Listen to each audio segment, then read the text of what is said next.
Welcome to the Learning Pines YouTube. We hope this video helps.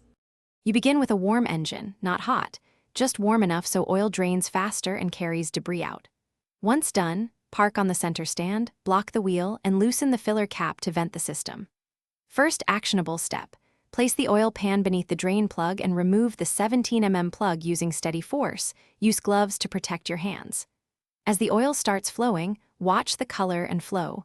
Darker oil means it's time for a fuller service, so let it drain completely.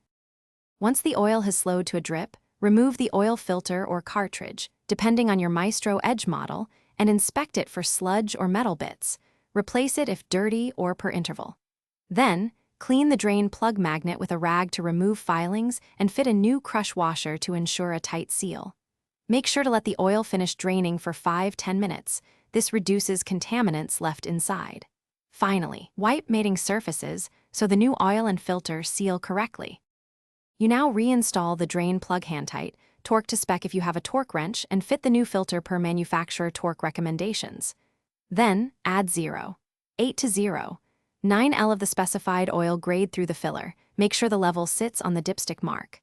Start the engine for 30 to 60 seconds, look for leaks, and recheck level when idle and warm. If you see leaks, shut off immediately, tighten plug or filter and recheck. If pressure warning appears, stop and inspect the pump. Thanks for watching. Consider subscribing if we helped you.